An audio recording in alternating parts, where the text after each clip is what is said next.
Well, I'm being joined right now by the Deputy Foreign Minister of Poland, Mr. Wyladyslaw Teofil Bartoszewski. Many thanks, Mr. Bartoszewski, for speaking to Times Now. First and foremost, how do you assess this war of attrition that we witnessed between Russia and Ukraine? It's now lasted for more than 4.5 years. Well, as far as the Russian invasion of Ukraine, which is in its 5th year, it's frankly going nowhere. Russia cannot win this war because in the last 4.5 years, it managed to get maybe 200 kilometers of new territory. And they are also now suffering heavy losses, especially in the oil sector. The refineries are being bombed. 40% of the refining capacity is gone.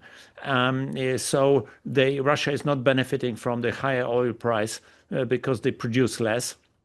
And they simply cannot win.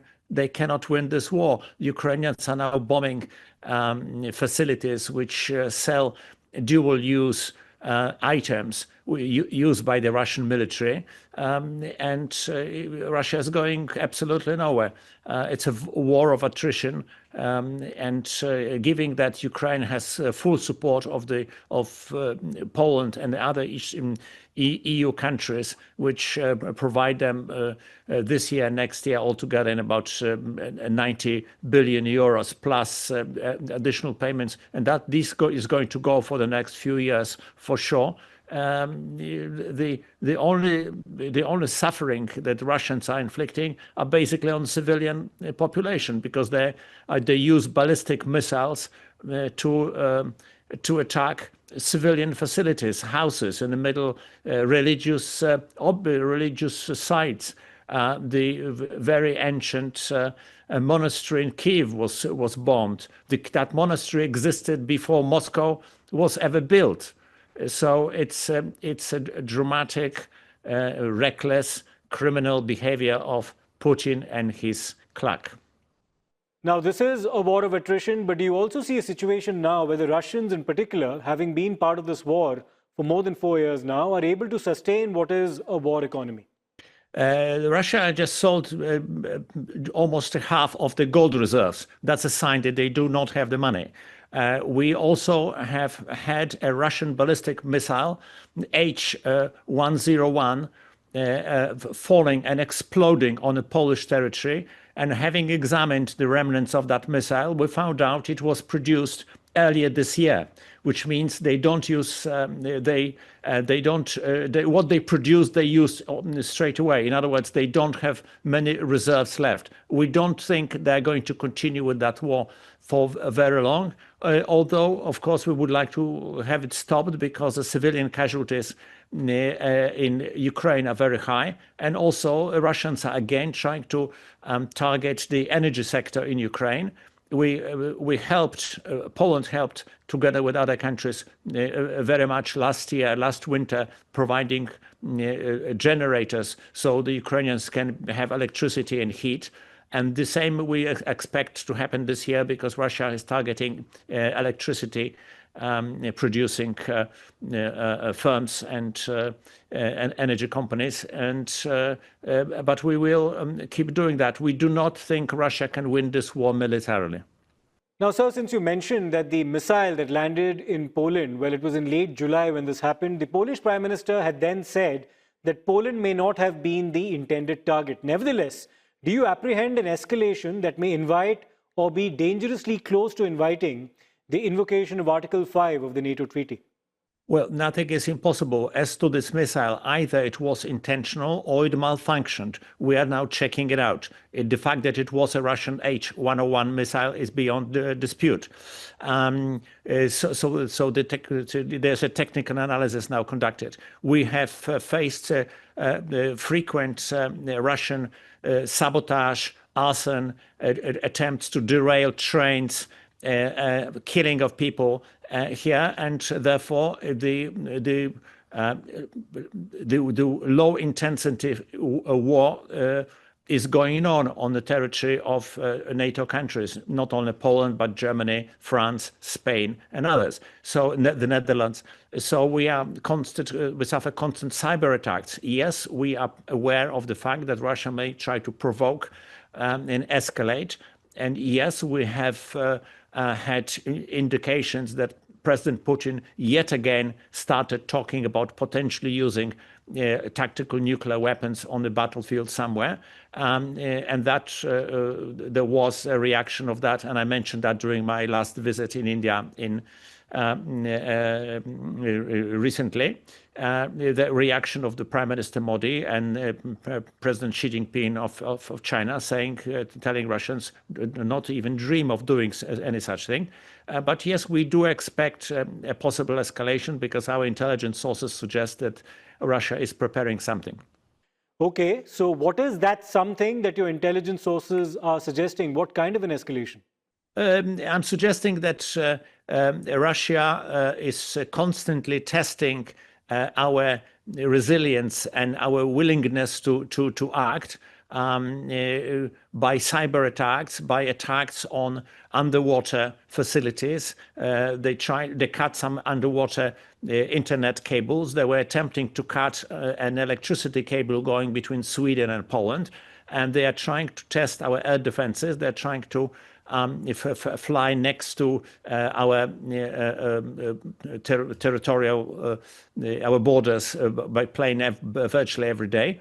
And the Russian modus operandi is largely to try to do a sub-Article 5 attack. So then they can deny responsibility. The point is that when Russia's unmanned aerial vehicle was shot by our air forces, and it is the first time which the NATO forces shot a Russian air drone over NATO territory. So yes, the danger of escalation exists. We are telling the Russians to stop and desist, but there is a possibility, not necessarily of a Polish territory, of a Romanian territory, which is always violated, also violated, possibly over one of the Baltic states. But yes, we are looking at this as a possibility. So you also referred to India's role in one of your earlier responses and how Prime Minister Modi had actually asked Vladimir Putin to desist from using tactical nuclear weapons in Ukraine. Now, how does Poland envision India's role in bringing about some resolution? Well, the main role of India and Prime Minister Narendra Modi, who is a highly respected world statesman, is to use his position in world politics to persuade Putin to stop further aggression, because the war will stop tomorrow if President Putin says, I will not continue this invasion. It's not Ukraine who invaded Russia, it's the other way around. And more worryingly, the latest indication are that Russia is bringing North Korean ballistic missile batteries into the war. That is a serious escalation, which should worry all countries in East Asia, because North Koreans have quite advanced ballistic missile capabilities. Some of them, of course, carrying nuclear warheads as well, as the neighbors of North Korea are very well aware. Let me also ask you now about the internal dynamics within the NATO. Now, President Donald Trump did not have the nicest things to say about NATO and about the contributions of other NATO allies when he made those statements in the recent summit that was held in Ankara. He also spoke of the relative lack of cooperation with respect to what's been happening in West Asia as well. So does he have a point? What's your view? Well, we'll see it maybe slightly differently. We had the request of President Trump, which followed the request of other previous American presidents to spend more money on defense. Poland is spending now about 5% of GDP on defense. And we are the fifth biggest spender in real terms amongst NATO members. And so do the others. We were asked to increase our capabilities in the defense industry. We are doing that. We're investing very large sums of money all over Europe in developing defense industries, so increasing our defense capabilities. Of course, it takes a while to get to the level of a war economy like the Russians are now running. But the Russians are spending 25% of their budget on arms, which is unprecedented in a normal peacetime. But of course, we have a war in Ukraine. We cooperate with each other amongst NATO very much. We considered US to be our strategic ally in NATO. The Article 5 use was reconfirmed during the summit in Ankara. As to the Strait of Hormuz, we are willing to help to police once there is a kind of solution to this conflict. At the moment, where we have a ceasefire which is broken, Iranians are still blocking the straits, not allowing the free traffic of ships, which hits very much Asian countries, including India, because you rely a lot on oil and gas from that region. We are firmly and consistently supporting the UNCLOS, in other words, the freedom of the sea, that you cannot block, you cannot stop, and you cannot charge the tolls on any international shipping. India's position is exactly the same as Poland's position, because free shipping is a basis of free trade, which benefit both our nations. And we all agree that we do not want Iran to control the Straits of Hormuz by blocking it and allowing only those ships which they like to let in or out. And we do also agree that we do not want Iran to possess nuclear weapons. And I think this is also the position of the Indian government. So in that, on NATO, we are completely united. But the war is not a NATO war, because if you read the North Atlantic Treaty Organization, it's a defensive alliance to defend our territories and not wage wars in other places in the world. We did that because Article 5 was used only once in history of NATO, and that was after the 9/11 attack on the soil of the United States of America.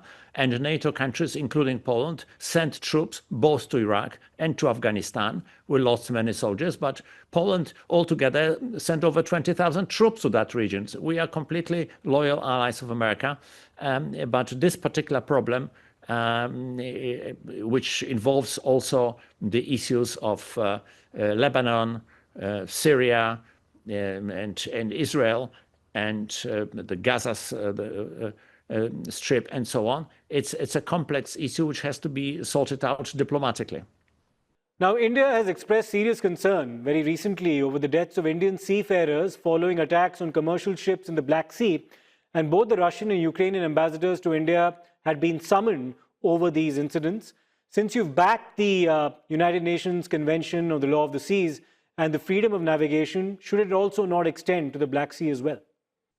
Indeed, we are firmly for free traffic. But as far as I remember, it was the Russians who killed 5 Indian sailors and not anybody else, because they attacked a Ukrainian ship. Ukraine, together with some allies, managed to dominate the Black Sea, but the Russians, using missiles and drones, are able to attack civilian ships leaving Ukrainian ports with grain. They are very big wheat exporters, for instance, and that, of course, affects Middle Eastern countries and India as well. So we are dead against it. There should be a free shipping, but it's not the Ukrainians who are stopping civilian ships on the Black Sea, but the Russians, and that is not acceptable. And I'm very pleased that you summoned Russian ambassador to complain about it. We'd in fact summoned the Ukrainian ambassador to India as well, following an attack on a commercial vessel that took place on the 18th of July, in which an Indian national was killed. But let's now focus on bilateral ties between India and Poland. We have bilateral trade to the tune of around $6 billion, and it's growing. clearly there's a scope for a lot more. So what are some of the key areas of cooperation that you've identified that need further focus? Well, I discussed this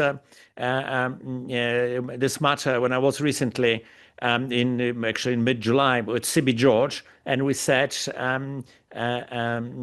said that we should aim at getting a mutual trade from just over 6 billion to at least 10 billion, 10 to 12 billion by 2030. And we want to deal and also not also in trade. And we are a very firm supporter of the ratification of the FTA, which India signed. My friend, the Commerce Secretary, signed with the EU. I congratulate him on this effort. We very much like this to be ratified by all EU members. But apart from that, we are interested in investment. India is already investing in digital economy, manufacturing, and the business service sector. We want to cooperate in collaboration in the new technology space.